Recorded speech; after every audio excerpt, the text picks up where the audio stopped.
Baik, selamat sore. Perkenalkan, nama saya Yohanes Saban, NIM 2003-03-0113, kelas C, semester 1, jurusan Sosiologi. Saya ingin mempresentasikan hasil kerja saya, makalah dasar ilmu politik, dari bab 8 sampai bab 12, karya Miriam Budiarjo. Langsung saja. Bab pertama, pembagian kekuasaan negara-negara vertikal dan horizontal. Perbandingan konfederasi negara kesatuan dan negara federal. Yang pertama, konfederasi.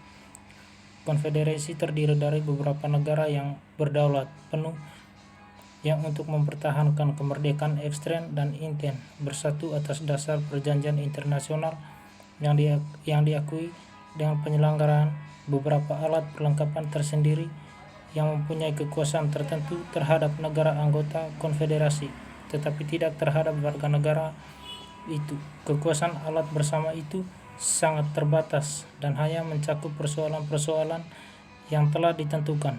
Negara-negara yang tergabung dalam konfederasi itu tetap merdeka dan berdaulat, sehingga konfederasi itu sendiri pada hakikatnya bukanlah merupakan negara, baik ditinjau dari sudut ilmu politik maupun dari sudut hukum internasional. Yang kedua, negara kesatuan. Negara kesatuan ialah bentuk negara di mana wewenang legislatif tertinggi dipusatkan dalam satu hal legislatif nasional. Pusat kekuasaan terletak pada pemerintah pusat dan tidak pada pemerintahan daerah. Pemerintah pusat mempunyai wewenang untuk menyerahkan sebagian kekuasaannya kepada daerah berdasarkan hak otonomi. Negara kesatuan tetap di tangan pemerintah pusat, jadi kedaulatannya, baik kedaulatan ke dalam maupun kedaulatan keluar, sepenuhnya tidak dapat pemerintah pusat. Yang ketiga, negara federal. Ada pendapat yang mengemukakan bahwa agak sukar merupakan federalisme itu karena ia merupakan bentuk pertanggungan antara negara kesatuan dan konfederasi. Salah satu ciri negara federal ialah bahwa ia mencoba menyelesaikan dua konsep yang sebenarnya bertentangan, yaitu berkedaulatan negara federal dan keseluruhannya, dan kedaulatan negara bagian penyelenggaraan kedaulatan keluar dari negara-negara bagian diserahkan sama sekali kepada pemerintah federal, sedangkan kedaulatan ke dalam dibatasi rasi. Sekalipun pendapat banyak perbedaan antara negara federal satu sama lain, tetapi ada satu prinsip menyangkut negara dalam keseluruhan diserahkan kepada kekuasaan federal, sedangkan kedaulatan yang dalam dibatasi.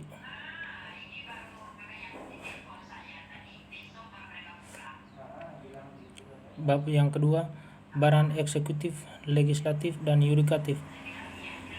Badan eksekutif. Badan eksekutif biasa dipegang oleh badan eksekutif di negara-negara demokrasi. Badan eksekutif biasanya terdiri atas kepala negara seperti eksekutif, biasanya raja atau presiden, beserta menteri-menteri. Badan eksekutif dalam arti yang luas juga mencakup para pegawai negeri sipil dan militer. Dalam meski ini istilah badan eksekutif dipakai dalam arti sempitnya. Wewenang. Yang kedua, wewenang badan eksekutif. Kekuasaan badan eksekutif mencakup beberapa bidang. Yang pertama, administratif, yakni kekuasaan untuk melaksanakan undang-undang dan peraturan berundang-undang lainnya dan menyelenggarakan administrasi negara. Yang kedua, legislatif, yaitu membuat rancangan undang-undang dan membandingkan dan badan perwakilan rakyat sampai menjadi undang-undang. Yang ketiga, keamanan, artinya kekuasaan dan mengatur polisi dan angkatan bersenjata, penyelenggara perang, pertahanan negara, serta keamanan dalam negeri. Yang keempat, yudikatif, memberi garasi, amnesti, dan sebagainya. Yang kelima, diplomatik, yaitu kekuasaan untuk menyelenggarakan hubungan diplomatik dengan negara-negara lain. Beberapa macam badan eksekutif. Dalam mempelajari badan eksekutif di negara-negara demokratis, kita melihat adanya dua macam badan eksekutif, yaitu menurut sistem parlementer dan menurut sistem presidensial. Sekalipun demikian, dalam mengadakan pengelompokan ini hendaknya angkatan bahwa dalam setiap kelompok terdapat beberapa variasi. Yang ketiga, sistem parlementer dan dengan parliamentary eksekutif. Dalam sistem ini, badan eksekutif dan badan legislatif bergantung pada satu sama lain. Kabinet sebagai bagian dari badan eksekutif yang bertanggung jawab diharap mencerminkan kekuasaan politik dalam badan legislatif yang mendukungkannya dan mati hidupnya kabinet bergantung pada dukungan dalam badan legislatif. Asas tanggung jawab materi. Kabinet semacam ini dinamakan kabinet parlementer. Sifat serta bobot tergantungan ini berbeda dari satu negara dengan negara lain. Akan tetapi umumnya dicoba untuk mencapai semacam keseimbangan antara badan eksekutif dan badan legislatif. Bab yang ketiga, partisipasi politik. Sifat dan definisi partisipasi politik. Dalam analisis politik modern, partisipasi politik merupakan suatu masalah yang penting. Akhir-akhir ini dapat dipelajari berurutan dengan hubungan dengan negara-negara berkembang. Pada awalnya, studi mengenal partisipasi politik memfokuskan diri pada partai politik sebagai pelaku utama, tetapi dengan perkembangannya demokrasi, banyak muncul kelompok masyarakat yang juga ingin mempengaruhi proses pengambilan keputusan mengenai kebijakan umum. Kelompok-kelompok ini lahir di masa pasca industri post-industrial dan dinamakan gerakan sosial baru. Kelompok-kelompok ini mengecewa dengan kinerja partai politik dan cenderung untuk memusatkan perhatian pada satu masalah tertentu.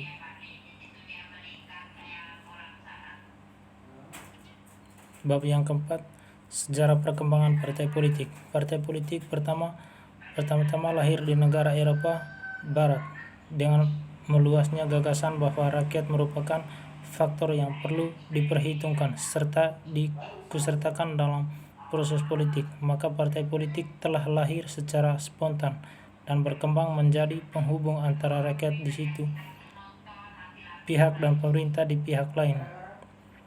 Pada awal perkembangan, pada akhir dekade 18-an di negara-negara barat seperti Inggris dan Prancis, kegiatan politik dipusatkan pada kelompok-kelompok politik dalam parlemen. Kegiatan ini mulai bersifat etnis dan aristokratis, mempertahankan kepentingan kaum bangsawan terhadap tuntunan-tuntunan raja.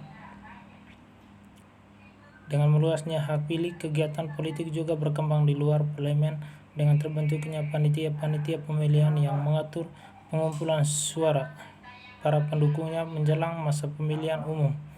Kadang-kadang dimakan caucus party. Oleh karena dirasa perlu memperoleh dukungan dari pembagian golongan masyarakat, sekelompok-kelompok politik di parlemen lambat laun juga berusaha mengembangkan organisasi.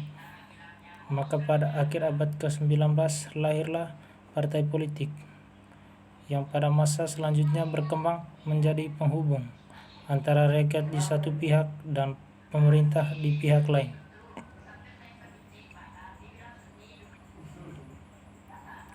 Pendidikan sangat diutamakan dalam partai jenis ini. Terhadap calon anggota diadakan seringan, sedangkan untuk menjadi anggota pemimpin disyaratkan lulus melalui beberapa tahap seleksi untuk memperkuat ikatan batin dan kemurnian dialog. Maka dipungut iuran secara teratur dan disebarkan organ-organ partai yang memuat ajaran-ajaran serta keputusan-keputusan yang telah dicapai oleh pemimpin. Partai kader biasanya lebih kecil dari partai massa. Bab yang keempat, sistem pemilihan umum. Sistem pemilihan umum di kebanyakan negara demokrasi, pemilihan umum dianggap lambang sekaligus tolak ukur dari demokrasi itu. Hasil pemilihan umum yang diselenggarakan dalam suasana keterbukaan dalam kebebasan berpendapat dan kebebasan berserikat dianggap mencerminkan dengan agak akurat partisipasi serta aspirasi masyarakat. Sekalipun demikian, disadari bahwa pemilihan umum tidak merupakan satu-satunya tolak ukur dan perlu